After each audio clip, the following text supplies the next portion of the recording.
As I looked up, I saw something that I had never seen before. It was the throne of God, and it was surrounded by 7 angels. The throne itself was unlike anything I had ever seen before. It was made of gold and encrusted with precious stones that seemed to glow with a radiance that was almost blinding. And then I saw him. God himself was seated on the throne, and I cannot even begin to describe how magnificent he looked. His face shone with an otherworldly light, and his hair was white as snow. He was dressed in a robe that was also white as snow, and it seemed to flow around him like a river. The 7 angels that surrounded him were equally impressive. Each one was wearing a garment that shimmered like the sun, and they were all carrying trumpets made of gold. Their wings were so large that they seemed to fill the entire room, and when they moved, it was like the sound of 1,000 winds blowing at once. Behind the throne, I could see what looked like a sea of glass, but it was so clear and so pure that it seemed to be made of crystal. And all around the throne, there were flashes of lightning and peals of thunder. It was the most incredible thing I had ever seen, and I knew that I was in the presence of the Almighty. As I gazed upon the throne of God, I noticed an angel standing beside an altar, holding a golden censer filled with incense. The smoke from the incense mingled with the prayers of the saints and filled the air around me. But suddenly the angel flung the censer down to earth. I could feel the ground shaking beneath my feet as a great earthquake erupted. The sun, which while dimmed was still shining just moments before, turned as dark as sackcloth made of goat hair. The moon, too, transformed into a deep, bloody, dark red. And then I saw what was left of the stars in the sky falling to the earth, just as figs fall from a tree when shaken by a strong wind. It was as if the very fabric of the universe was coming undone before my very eyes. As I stood there, frozen in fear and confusion, the sky seemed to be folding up like a giant image on a smartphone screen being scrolled up. Mountains and islands were shifting and disappearing, and I couldn't believe what I was seeing. The ground beneath me shook violently, and I struggled to keep my balance.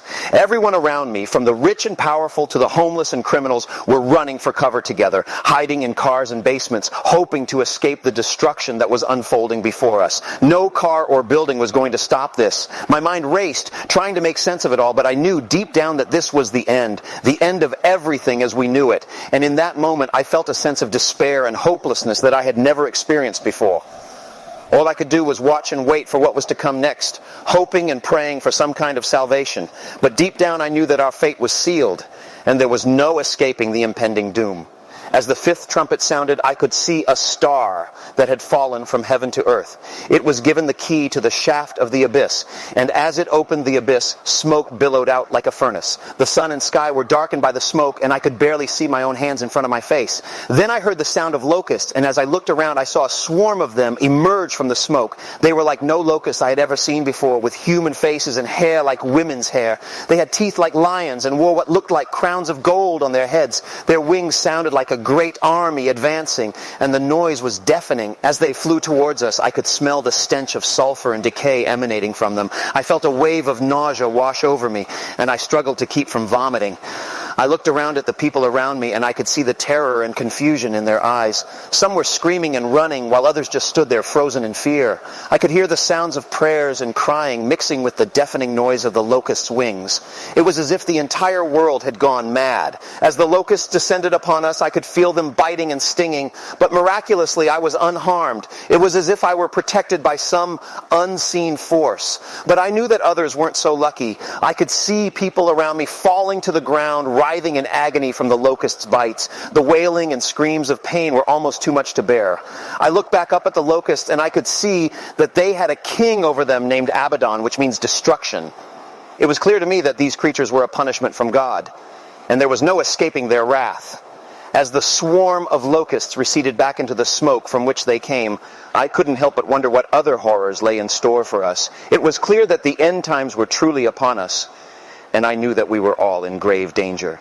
I watched in terror as the 4 angels that were set free led an army of 200 million angelic horsemen, rode out their breastplates the color of fire, sapphire, and sulfur.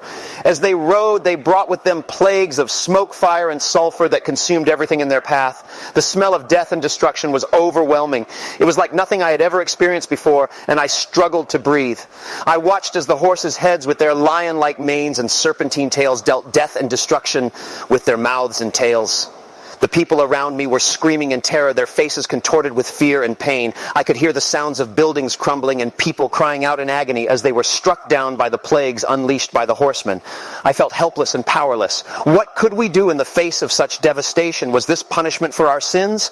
I couldn't help but wonder what we had done to deserve this kind of wrath. As the horsemen continued their rampage, I felt a sense of despair and hopelessness settle over me once again. Would there be any survivors?